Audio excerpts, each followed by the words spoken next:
guys, welcome back to my channel. It's me, Eddie Munson. Welcome. Hi, hello. Hi, so today we are going to be talking all about my favorite horror books. So I made a video recently called 10 disturbing book recommendations. Those are more like extreme horror. There's one thriller and one kind of regular horror in there, but they're just like the most disturbing books that I read that I enjoyed. So if you want to check out more like horror recommendations that are more like graphic, disturbing, check that video out. I will leave it linked.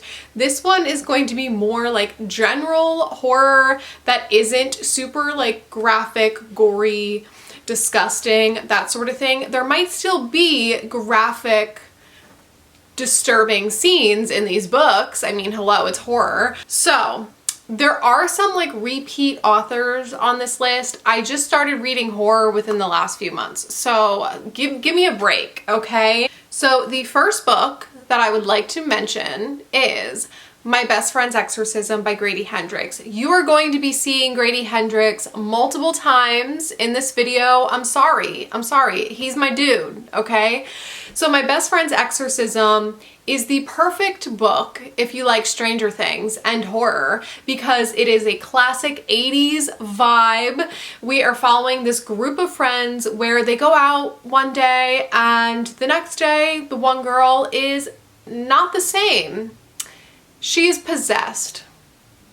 Yeah, and we're basically just following these friends throughout high school, these best friends, and seeing the changes that this girl is going through and what needs to be done. And it's wild, it's great. It has so many like 80s references. Each chapter is a different 80s song. I love this book so much. The ending wraps up everything so perfectly in this little bow, and it is such a great book. I read it in like a day. There is a very graphic scene involving a dog, so be on the lookout for that, because actually, when I first read this, I gave it 4 stars because I was so mad about this dog incident. And then I ended up bumping it up to a 5-star because I'm obsessed with this book. Other than that one scene, everything, perfection. My next recommendation is The Devil Krupten by Anya Alborn. Now, I love Anya Alborn, and a lot of her books, they can be hit or miss, but I've never read a bad book by her. Like, they've all been either average or above for me. This book, we are following this boy and his cousin goes missing, and his cousin is like his best friend. I think they're like 10 years old, and his cousin's been missing for days, and so everyone is kind of like, oh, he's probably dead because it's been days and there's no leads, no nothing. So everyone thinks that he's dead until one day he shows up on the doorstep, except he's not the same as he was before. There's some really weird things going on with him, and he's not quite right. So we're following that story in present day, as well as the past chapters, figuring out what happened to this boy, and it's just so creepy. If you love creepy children, definitely check this book out. I absolutely adored this one. I flew through it. I just had to keep reading. I had to know what was going to happen. It is like pretty predictable once you start reading the past chapters, but it was still highly, highly enjoyable. Next is Pet Sematary by Stephen King. There are 2 Stephen King books on this list. This one, we are following this family, and in this town there is a pet cemetery, so it's for all the pets that have passed away after they were like hit by cars on this busy road, and turns out things that are buried there come back to life. So it's a tragic story that follows grief and loss and really dives deep into these heavy topics of dealing with grief. And I don't know, the topic of grief and loss is something that is so horrific on its own, like it's its own horror story, you know what I'm saying? Combining that with this zombie-like aspect, I love it. My next Grady Hendrix book is The Southern Book Club's Guide to Slaying Vampires. This one I absolutely loved. I don't really like vampire stories that much, but this one was just perfection in that Grady Hendrix way. He just has a way of perfecting everything. Grady Hendrix, hello, hi. I know that you're watching this video. You're like my biggest fan. Yeah, I am just obsessed with Grady Hendrix, and this book, I flew through this one as well. We are following this woman who, she believes that the new neighbor is a vampire and no one believes her. It's so frustrating because everyone is gaslighting this woman and not believing her and treating her like shit. And she's like, no, I'm pretty sure this man is a vampire.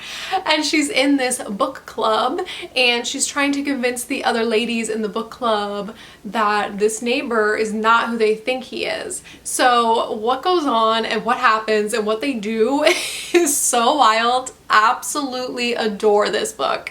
Next is The Winter People by Jennifer McMahon. Now this one is following, there's two timelines. There's this past timeline and then there's present day. So in present day, we're following this family and this 19-year-old girl finds this diary of the woman who lived in the house back in the early 1900s. Whoa. Back in the early 1900s. So she finds this diary and we find out that the woman in the early 1900s died and her daughter also died this tragic death. So we are uncovering like what happened to her and her daughter, and it is so good. It is slightly similar to Pet Sematary, slightly, and I love Jennifer McMahon's writing, just like her atmospheric writing. I don't know, something about her and her books are just so good to me. She's such a great storyteller. Highly recommend. Next, I have another Anya Alborn, which is Seed, and this one is like my third favorite. My favorite is Brother. My second is The Devil Crept In. My third one is Seed. So in this one, we are following this man, well, this man and his family, and he's driving his family on this trip the one day, and he sees this shadow-like figure and he crashes the car. And ever since the car crashes, his daughter is not acting quite right. So this kind of fits into like the other books that I've been mentioning where something happens and then someone is not quite right. So we are following him and his daughter and trying to figure out what the hell is going on with his daughter. And listen, anything that has a child in it, any kind of book that has a creepy child, I'm guaranteed 90% of the time I'm gonna love it. I love this one. There are some fucked up things that go on in this book with this girl, like fucked up. And I loved it. My next Grady Hendrix, this is like a Grady Hendrix, Anya Alborn recommendation video. So my next Grady Hendrix book, my next and last recommendation is We Sold Our Souls. So if you know me, I love metal. I love metal bands. I love when books and TV shows do like a nostalgic kind of metal band sort of situation trope. Does that make sense? I'm not sure. Am I even speaking English right now? I'm not sure. So we are following this girl, Chris, and she is in this band, right? It's set in the like early 1990s, which I was born in the early 1990s. So love that. And basically she was in this like famous heavy metal band, and the lead singer kind of blew up and left the band.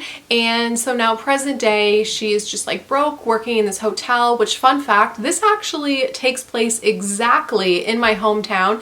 The hotel that she works at, I know exactly where it is. It's like 10 minutes away from where I grew up. So yeah, it's super cool reading this because even the mall that's like my mall. Love it. So anyways, she discovers some sinister things happened with the ex-vocalist of this band, and she decides to get the old bandmates back together and they go on tour to this satanic music festival. It's fucking weird. It gets really weird, it gets wild, and I absolutely loved it. I love that this was just like a metal band taking place in my hometown. It was great. Okay, next. Misery by Stephen King. This book I read so long ago. I think I was in like college, high school, no, maybe like early college, whatever. I read this book so long ago and I absolutely loved it. We are following this guy who gets into an accident, and he's a writer. He gets into an accident and this woman rescues him, and turns out she is his biggest fan. So she is psycho and ends up holding him hostage because she wants him to like finish writing this book or this book series. I don't remember, but she like ends up holding him hostage and pretending to like be his nurse, but she's actually psycho. So this book terrified me at the time because there's nothing I find scarier than just like random people that can abduct you. This book is wild. It's crazy. I loved it. It's probably my favorite Stephen King book, so I highly recommend you check this out if you haven't already. It's perfection. My next recommendation is Just Like Mother by Anne Heltzel. This is a new release from this year, from 2022, and I actually really enjoyed this one. So we are following, it's like a cult book, so we are following this girl, Maeve, and she was raised in a cult with her cousin Andrea, and basically they lose touch because the cult was busted, everyone was like in jail, and they lost touch with each other. And present day, I think they are like about 30, and she finds her cousin through a DNA website and they start reconnecting. Now her cousin is like super wealthy and she works for this like fertility company, I believe. She works with like grieving mothers, and there's some weird things going on with her and her company. And this one is a slow burn, but if you can get through the first like half, it's really enjoyable. I really loved the second half of it and the culty aspects, and it was more like a thriller. The ending was just like a thriller ending, and it really threw me off, and I really enjoyed this one a lot. It has a lot to say about motherhood, and when you feel like, you know, you're in your 30s, everyone else is having kids or have had kids, and you don't want kids. Like, this book was so relatable for me because I don't want children. So I just found this to be super relatable and handles those feelings and those emotions so well, and it's so relatable. My last recommendation for this video is The Patient by Jasper DeWitt.